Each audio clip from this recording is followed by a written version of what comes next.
তো এখন বিষয়টা হচ্ছে কি ক্যাপিলারির এই পাশে যখন লাগাবেন এখানে কতগুলা বিষয় খেয়াল রাখা লাগবে। প্রথমত হইলো আপনাকে এখানে মাপ দিয়ে দেওয়া লাগবে, ঠিক আছে। দ্বিতীয় কথা হইলো ক্যাপিলারির টানটা কোন দিক থাকবে, এদিক। বিষয়টা কি ক্লিয়ার? এবার তৃতীয়ত কথা হইলো যদি ওয়েল্ডিং করতে করতে এটা বের হয়ে যায় তাহলে এটা ব্রেজিং লেফটে যাবে না। লেফটে গেলে এটা কিন্তু কি করতে হবে, আমাদের কেটে দিতে হবে। অমনি যদি আমরা প্রবেশ করাই দিই, যখন আমরা উত্তপ্ত করব, হিট দিব, তখন এটা ব্রেজিংটা গলে যায়, ছিদ্রটাকে বন্ধ করে দেবে, ক্যাপিলারি ব্লক হয়ে যাবে।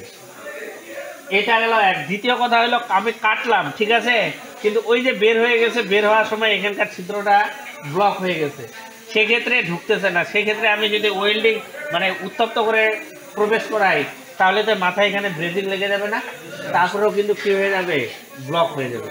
তাহলে স্টেনারের ক্যাপিলারি জয়েন্ট দেওয়ার ক্ষেত্রে কি করতে হবে, যদি বের হয়ে যায় তাহলে এটা কি করতে হবে, কেটে দিতে হবে। কেটে দিয়ে মাপ দিয়ে প্রবেশ করাই দিতে হবে। কিন্তু যদি এখানকার ছিদ্রটা ব্লক হয়ে যায় সেই ক্ষেত্রে আর কোনো বুদ্ধি নেই, স্টেনারটা আপনাকে পরিবর্তন করতে হবে। ক্লিয়ার বিষয়টা? ব্লক হয়ে গেলে আর কোনো বুদ্ধি নাই। ক্লিয়ার? যদি এখানে ব্রেজিংটা লেফটে যায় তাহলে কেটে দিবেন। এমনি যদি প্রবেশ করানো যায় তাহলে সমস্যা হবে না। আর প্রবেশ করাবেন কতটুকু, যেখান থেকে ঢালু হবে, যেখান থেকে ঢালু আছে, দেখেন এখানে স্টেনারটা ঢালু আছে না, ওইখান থেকে প্রবেশ করাবেন। আর টানটা কোন দিক থাকবে, এদিক। তারপরে এটা প্রবেশ করাই দিলাম, তাহলে টানটা কোন দিক, এদিক। তাহলে আর কি হবে না, বের হইতে চাইবে না। তাহলে এবার বিষয় হইল এটা যেমন ওয়েল্ডিং করছি সামনে দিয়ে, মানে শিখাটা কাছাকাছি নিয়ে গেছিলাম, এটা কিন্তু কাছাকাছি নিয়ে যাওয়া যাবে না। একটু কম তাপে ওয়েল্ডিং করতে হবে এবং অল্প সময়ের মধ্যেই ওয়েল্ডিং করতে হবে, ঠিক আছে। তাহলে কাছাকাছি নিয়ে যাওয়া যাবে না, একটু দূরে। বিষয়টা বোঝা গেছে?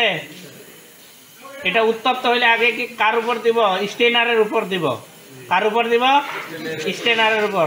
তারপরে কারপুর আনে ছাড়ে দিব, জয়েন্টটাতে আনে কি করে দিব, বাস।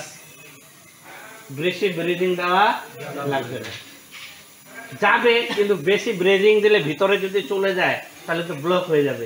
আবার দেখা গেল যে কি বেশি উত্তপ্ত হইলে এটা ক্যাপিলারিটাও কি হয়ে গলে যেতে পারে। ক্লিয়ার বিষয়টা? তাহলে এই হইল স্টেনার সংযোগের বিষয়। আর ওই পাশ তো আপনার 1/4, ওই পাশে সমস্যা হওয়ার কথা না আপনাদের। যারা অনলাইনে ভিডিওটি দেখতেছেন অবশ্যই চ্যানেলটিকে সাবস্ক্রাইব করে নেবেন, সাথে থাকবেন। Thank you for watching.